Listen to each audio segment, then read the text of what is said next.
What is going on today? This is Daniel, Cuervo ATV Raptor 700 6mm, my personal bike. Put a 14-1 piston on it. So this build is a 6mm stroke, stock bore, plus one head. It does only have a hot cam in it. Bore throttle body, this is one of our newer CNC heads. And monster pipe, a couple other things.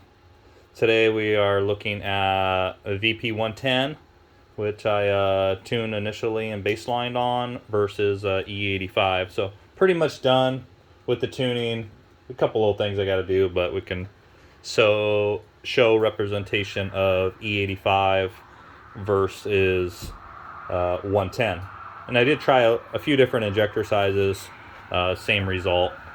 Quite a bit difference in tuning size. So we did have to, from going from 110 stock injector going to E85, we did have to change the injector size. So here we go. Here is what we got. So we are looking at, the green line is 110 and the red line is E85, and this is just pump E85. So we do have pretty much same peak horsepower output. We gained well, nothing in peak power. Lost a little bit of over rev up in this area.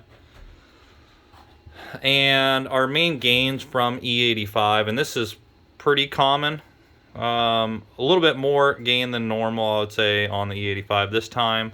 But sometimes we see a little bit up top in peak. But normally we see our gains from our off idle 35, 400 range, 4,000 range to 7,000. So kind of in that mid-range. So mid-range torque gains, we do see that peak torque number go up to 55.6 from 54. So a foot-pound and a half for about 2,000 RPM, maybe 2,500 RPM. So gains there, yes. Running cooler, yes. More cost effective, yes.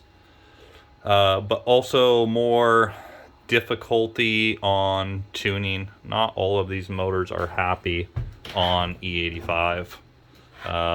As far as some of them like to break up more often. Really depends on the combo. So normally I don't do the E85 on anything lower than 14 compression, and I like to keep them like 70 horse and above. Below that seems like they don't make enough heat to be happy on the E85. So today we're probably mid-high 50s weather, so this is kind of the colder end of where we would normally run E85 in something. So just dyno tuning on that.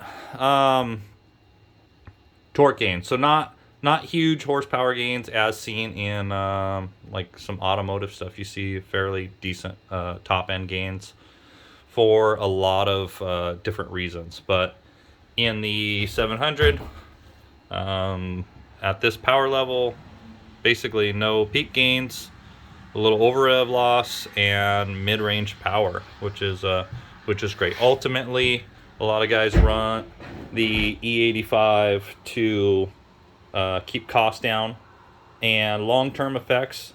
I see motors come apart cleaner and last longer on E85, and I normally associate that with them not running hot and the somewhat cleaning ability of the E85. You get way less carbon buildup in the combustion. Most of them come off super clean. So that is what we got today. I hope that helps somebody out on what they're doing or deciding.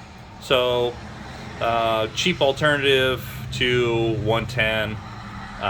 We do not have mapping for E85. So if you are considering this, you will need to get dyno tune, because there's a wide variation on where the E85 wants to run, depending on build combo. So that is going to be custom tune only. So there we have it. That is it for today, and we will catch you on the next one.